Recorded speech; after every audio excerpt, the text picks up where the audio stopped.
নমস্কার সবাইকে, কেমন আছো? আশা করছি সবাই খুব ভালো আছো, সুস্থ আছো। আমার চ্যানেলের নতুন একটা ব্লগে তোমাদেরকে অনেক অনেক স্বাগত জানাচ্ছি।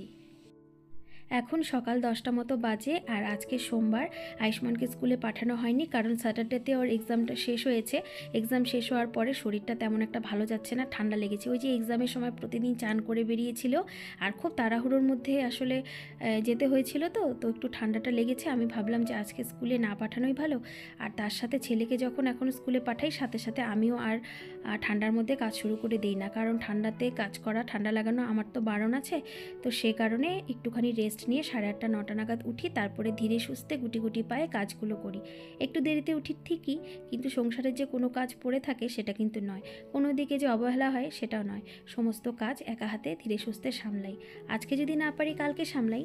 মোটামুটি একটা রুটিন নিজের মাথার মধ্যে সবসময় চলতেই থাকে, কোন কাজটা কিভাবে করলে সব কিছু গুছিয়ে সময়ের মধ্যে করতে পারবো। একটা সংসারে প্রবেশ করা মানে হলো অনেক দায়িত্ব, অনেক সমস্যার সম্মুখীন হতে হয় আমাদেরকে। শুধুমাত্র যে শারীরিক সমস্যা তা তো নয়, নানাভাবে সংসারে থাকতে গেলে মানুষের কাছ থেকে অনেক ধরনের কটু কথা অনেক সময় সহ্য করতে হয়। অনেক খারাপ লাগা, অনেক খারাপ কথা, যেগুলো শুনেও আমরা কিছু করতে পারি না। অনেক সময় মনে হয় জীবনটা বুঝি এখানেই শেষ। আসলেই কি তাই? জীবনটা কিন্তু এখানে শেষ নয়, অনেক বড় জীবন। অনেক সমস্যা আসবে, অনেক কিছু সমাধান করতে হবে। যখন সন্তান ছোট থাকে তখন এক রকমের, আবার যখন তারা বড় হয়ে যায় তাদের জীবনেও নানা রকম সমস্যা, যেগুলো বাবা মাকে অনেক সমাধান করতে হয়, সেগুলো আমাদের অনেক মেনে নিতে হয়। তো সব কিছু মিলে জীবনটা কিন্তু অত সহজ নয়। তাই খুব অল্পতে ভেঙে পড়লে চলবে না। সংসারে সমস্যা আসে, সংসারের সমস্যা আবার কিন্তু সমাধানও হয়ে যায়। আজকে যেটা সমস্যা বলে মনে হয়, সেটা সমাধান হওয়ার কিছুদিন পরে যখন তোমার মনে পড়বে সেই কথাগুলো, তখন দেখবে নিজের মধ্যে একটা হাসি পাবে, যে তখন কতটাই না ভয় পেয়ে গিয়েছিলাম, ভাগ্যিস সময়টা উতরে গেছে। তো এরকম প্রত্যেকটা সমস্যার না কোনো না কোনো রাস্তা সমাধানের থাকেই। সেটা সমাধানও হয়ে যায়, সেটা আবার অতীত হয়ে যায়। আবার নতুন করে কিছু না কিছু জীবনে সমস্যা, ভালোবাসা, ভালো লাগা আসতেই থাকে, সেগুলোও আবার অতীত হয়ে যায়। তো এইভাবে চলতেই থাকে। তো এর জন্য কোনো খারাপ সময় বা খারাপ পরিস্থিতিটাকে বেশি গুরুত্ব দিয়ে না নিজেকে কখনো ভেঙে পড়তে নেই, তাহলেই হেরে যাওয়া। আমাকে যখন কেউ কখনো খারাপ কথা আগে বলতো, ভীষণ আমার মনে খারাপ লাগতো। ভাবতাম যে এইভাবে কি করে জীবনটা চলবে, আমি বুঝি শেষ হয়ে যাব। কিন্তু কোথায় শেষ হলাম। এখন আর কারো খারাপ কথাকে কখনো গায়ে লাগাই না। কেউ যদি খারাপ কথা বলে তার থেকে দূরে থাকার চেষ্টা করি, বা সে কেন আমাকে কথাটা বলল তার ভুলটাকেও ধরিয়ে দেওয়ার চেষ্টা করি। আর সব সময় একটা মানুষকে জীবনে পাশে থাকা খুব দরকার, যে কিনা তোমার সমস্যাগুলো বুঝবে, সেটা হলো হাজব্যান্ড। আর মেয়েদেরকে না উচিত তাদের হাজবেন্ডদেরকে একটুখানি তাদের যে মূল্যবোধটা সেটা বোঝানো উচিত। অনেকে দেখবে নিজের থেকেই বোঝে, স্ত্রী তার সংসারের জন্য কি কি করছে সেটা প্রায়োরিটিটা বুঝতে পারে। আবার অনেকে আছে সেটা বোঝে না, তাদেরকে একটু চোখে আঙুল দিয়ে বুঝিয়ে দিতে হয়। এটাও কিন্তু আমাদের বউদের কর্তব্যের মধ্যেই পড়ে। না হলে দেখবে পরবর্তীকালে আমরাই একা হয়ে যাব। তাই নিজেকে একা কখনো করা চলবে না, কাউকে না কাউকে সাথে নিয়েই চলতে হবে। একজন হাউসওয়াইফ হিসেবে সংসারে যখনই কোনো নেগেটিভ দিক আসে, আমি সবার আগে আমার মাথাটাকে ঠান্ডা রাখার চেষ্টা করি। মাথা ঠান্ডা রেখে পরিস্থিতিটা কেন হলো, কিভাবে হলো, প্রথমত এটা চিন্তা করি। কে করলো, সেই মানুষটা ঠিক কেমন, সে আমার ভালো চায় না খারাপ চায়, সেটা আমি চিন্তা করি। পরবর্তীতে সে আমার আমার ওপরে কী করতে পারে সেটা চিন্তা করি। তার সাথে এর থেকে সমাধান কিভাবে পাওয়া যাবে সেটা চিন্তা করি। আর এমন একটা মানুষ যে কিনা আমাকে পাশে থেকে বা তাকে পাশে পেলে আমি এই জায়গাটা থেকে উদ্ধার হতে পারবো, সেই মানুষটার কথা চিন্তা করি। সব কিছু চিন্তা করে তারপরে কিন্তু আমি এই যে সমস্যাগুলো, যে কোনো সমস্যা আসুক না কেন, সেটা সমাধান করি। কখনোই ভেঙে পড়ি না, কখনোই একলা ঘরে বসে কাঁদি না। কারণ আমি যদি একলা ঘরে বসে মন খারাপ করে কাঁদি, আমার সেই চোখের জল মোছানোর জন্য কেউ আসবে না। শুধু শুধু আমি নিজের মনটাকে ছোট করে নেব, নিজেকে আমি কষ্ট দেব, নিজেকে আমি ধীরে ধীরে নেগেটিভিটির মধ্যে ঠেলে দেব। সেটা না করে সেই সিচুয়েশনটা থেকে কি করে বের হওয়া যায়, সব সময় আমি সেই চেষ্টাতে থাকি।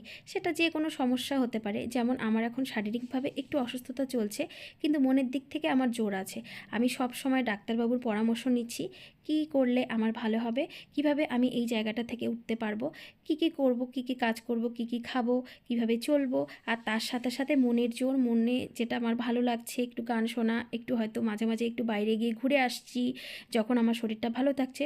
সব কিছু মিলিয়ে নিজেকে বেশি চিন্তিত করছি না, একটু ভালো থাকা, একটু হাসি খুশি থাকার চেষ্টা করছি। হাসি খুশি থাকলে কিন্তু দেখবে আশেপাশের মানুষগুলো খুব ভালো থাকে। যখন তুমি মুখ গোমড়া করে অসুস্থ অসুস্থ হয়ে বিছানায় পড়ে থাকবে না, তোমার সংসারের মানুষগুলোও ভীষণ বিরক্ত হয়ে যাবে। কিন্তু তুমি যখন সেটাকে মেনে নিয়ে একটু হাসি খুশি থাকার চেষ্টা করবে, তাদের সাথে দুদণ্ড বসে কথা বলবে, একটু চেষ্টা করবে যে হাতে হাতে দিয়ে একটা কাজ করে দেওয়ার, তারাও বুঝবে না মানুষটা অসুস্থ আছে কিন্তু তারপরেও তার চেষ্টার কমতি নেই। এইভাবেই কিন্তু একটা নেগেটিভ দিক ধীরে ধীরে পজিটিভে চলে আসে। অনেক খারাপ মানুষ যারা হয়তো তোমাকে পছন্দ করতো না, তারাও কিন্তু তোমাকে ধীরে ধীরে পছন্দ করবে, যে মানুষটার মধ্যে আর কিছু থাক আর না থাক ইচ্ছে শক্তিটা আছে। ভবিষ্যতে আমরা কি পাবো না পাবো কেউ জানি না। তাই আমি সবসময় চেষ্টা করি বর্তমানটাকে বাঁচার, বর্তমানটাকে ভালো রাখার। আর সব থেকে বড় কথা হলো নিজেকে ভালো রাখার। নিজেকে ভালো রাখাটা হচ্ছে আজকালকার যুগে সব থেকে বেশি মানে দরকারি একটা জিনিস। কারণ তুমি দেখবে আমরা কিন্তু আমাদের সবার জন্য বাঁচি, সন্তানের জন্য বাঁচি, স্বামীর জন্য বাঁচি। আমরা তাদের জন্য তখনই বাঁচবো যখন নিজের জন্য বাঁচতে পারবো। নিজেকে ভালোবাসা মানে এটা নয় যে আমরা আমাদের আশেপাশের মানুষগুলোকে ভালোবাসি না, আমরা তাদেরকে ভালোবাসি, তাদের সাথে জীবনটা কাটাতে চাই জন্যেই কিন্তু নিজের যত্ন নেওয়াটা প্রয়োজন। অনেক সময় না আমি অনেকের সাথেই কথা বলি, দেখা যায় যে সংসারে কাজ করতে করতে তাদের খাবারও সময় নেই। তুমি যদি না খেয়ে থাকো না, তোমাকে কেউ এসে বলবে না তুমি কেন না খেয়ে আছো। তাই নিজের খাবারের দিকটা, নিজের শরীরের দিকটা কিন্তু নিজেকেই খেয়াল রাখতে হয়। এদিকে দেখো দুপুরে রান্না করেছিলাম চচ্চড়ি, তার সাথে মাছের ঝোল। খাওয়া দাওয়া শেষ করে সন্ধ্যাবেলা একটুখানি বেরিয়েছিলাম। অনেক দিন থেকে আয়ুষ্মানের এক্সাম চলছে, সন্ধ্যাবেলা বেরোনো হয় না, তার সাথে আমার অসুস্থতার জন্য ওই যে ডক্টরখানায় যেতে হয়, ওখানে গিয়ে তারপরে আবার ঘরে চলে আসি। শরীরটা একটু সন্ধ্যাবেলার দিকে ভালোই ছিল, ভাবলাম যে ছেলেকে নিয়ে একটুখানি বেরিয়ে আসি। একদম তো বেরোনো হয় না, আর ঘরের মধ্যে একভাবে থাকলে মনটা ভীষণ খারাপ লাগে। আর বেশি না দেখবে মোবাইল ঘাঁটতেও ভালো লাগে না, মাথাটা ভীষণ ধরে আসে। তো টিভি দেখতেও আমার তো খুব একটা আগাগোড়াই পছন্দ হয় না। আর ছেলের যেহেতু পড়ার চাপ নেই, তো ভাবলাম যে একটু আশেপাশে কোথা থেকে ঘুরে আসা যাক, তো চলে গেলাম সিটি সেন্টারে। এখন তো সামনে ক্রিসমাস উপলক্ষে খুব সুন্দরভাবে সাজানো হয়েছে। তো একটু বাইরে বেরোলে টুকটাক একটু কেনাকাটা করা, একটু জিনিসপত্র দেখা, এই জিনিসগুলো তো চলতেই থাকে। আর এদিকে প্রচুর মানুষের সমাগম ছিল ক্রিসমাসের জন্য। দেখা যাচ্ছে যে প্রচুর মানুষ প্রচুর কেনাকাটাও করতে এসেছে। আর সিটি সেন্টারে যেটা হয়, এই যে ছোট ছোট স্টলগুলো বসে বেশ একটা মেলার মতো। খুব যে একটা মেলার পরিবেশ তা নয়, এখানে কিন্তু নাগরদোলনা বা ওসব কিছু নেই, কিন্তু ছোট ছোট কিছু স্টল বসে যেখানে ওই খেলনার জিনিস, তার সাথে জামা কাপড় এগুলো পাওয়া যায়। পুরো শীতকালটা জুড়েই এগুলো আসলে পাওয়া যায়। ব্যাগের দোকান, তারপরে ওই যে কাশ্মীর থেকে আসে কাশ্মীরি শল, তার সাথে হচ্ছে কুর্তি, বিভিন্ন ধরনের শাড়ি, চাদর। আর এগুলোর থেকে না জিনিস কিনতে আমার খুব পছন্দ, খুবই ভালোবাসি। কিন্তু দেখবে সাধারণ মার্কেটের তুলনায় এখানে একটু দামটা বরাবরই বেশি থাকে, মানে একটু হলেও বেশি। আবার এখানে যেই জিনিসগুলো পাওয়া যায় সেগুলো আবার মার্কেটে খুব একটা পাওয়া যায় না। কিছু ইউনিক ইউনিক জিনিস শুধুমাত্র এই ছোটো ছোটো মেলাগুলোর মধ্যেই পাওয়া যায়, যেটা আমার আবার খুব পছন্দ। এখানে জুতোগুলো যে দেখছিলাম, যেখান থেকে এর আগেও আমি জুতো নিয়েছি, এবারও একজোড়া জুতো নিয়ে নিলাম। জুতোগুলোর দামটা একটু বেশি কিন্তু কোয়ালিটি ভালো। মেলা বলে কিন্তু জিনিসের কোয়ালিটি খারাপ তা কিন্তু নয়। শিলিগুড়িতে আসার পরে আমি একটা জিনিস দেখেছি, এখানে যে ছোটো ছোটো মেলার মতো বসে, এখানে না এগুলো মেলা হলেও প্রত্যেকটা প্রোডাক্ট ভালো, টেকসই। আর আমাদের ওদিকে যে মেলা হয়, মেলার জিনিস মানে যেগুলো নেওয়া যায় না, এক মাসও পরা যায় না। এই জুতোগুলো এর আগেরবার নিয়েছিলাম একটু কস্টলি, এর আগেরবার নিয়েছিলাম 600 টাকা দিয়ে। অনেক দিন জুতোগুলো পরেছিলাম, অনেকেই বলেছিল এই জুতোগুলো 250-300 টাকাতে পাওয়া যায়, তুই ঠকে গেছিস। কিন্তু বিশ্বাস করো, বাজারের 250-300 টাকার জুতো 2 মাস 3 মাস পরলেই নিচের যে সোলটা আছে ছিঁড়ে যায়। কিন্তু এটা আমার প্রায় 1.5 বছর পরেছিলাম। এবার একটু দামটা বেড়ে গেছে, আমি 700 টাকা দিয়ে নিয়েছি। তারপরেও জুতোটা ভীষণ সুন্দর ছিল, তোমাদেরকে দেখাবো। কুর্তিগুলো দেখলাম, কুর্তিগুলো যেগুলো দেখাচ্ছিল মোটামুটি আমার কাছে রয়ে গেছে, তো তেমন আর নিলাম না, টুকটাক তো কেনাকাটা করেছি। আর তার সাথে এই যে এখানে আয়ুষ্মান নেবে চকলেটস। আসলে এরকম মেলাতে গেলে এক একজন এক এক তালে থাকে, মানে যে যার তালে। আয়ুষ্মান থাকে চকলেটস আর খেলনার দিকে। আর এই চকলেটগুলো দেখো, আমরা ছোটোবেলা কিন্তু খুব খেতাম না লজেন্সগুলো, এগুলো দেখে মনে পড়ে গেল। তো আয়ুষ্মানের বাবা বললো দেখো এই যে এগুলো এখনও পাওয়া যায়। তো এক্সাইটেড হয়ে নিয়ে নিলাম। তো তো চকলেট নেওয়ার পরে ভাবলাম যে আগে গরম গরম চা খাই, কারণ ঠান্ডাটা যা পড়েছে আর সিটি সেন্টারে বাইরের দিকে প্রচুর হাওয়া হয়। আর আমি আজকে বেশি একটু সেজে গুজিয়ে বেরিয়েছি। আসলে ঘরের মধ্যে একভাবে থাকি তো, সেভাবে তো বেরোনো হয় না। যখন বেরোই একটু সেজে গুজে বেরোই, সাজলে গুজলে দেখবে মনটাও ভালো থাকে। আর আয়ুষ্মানের বাবা যখন কোথাও যাবে, ওর হচ্ছে খাওয়া দাওয়া, মানে বললাম না একজন এক একটা নিয়ে থাকে, আমি হচ্ছে নিয়ে থাকি জামা কাপড় শপিং এগুলো নিয়ে, আয়ুষ্মান থাকে খেলনা চকলেটস এগুলো নিয়ে, আর আয়ুষ্মানের বাবা কী খাবো এটা নিয়ে।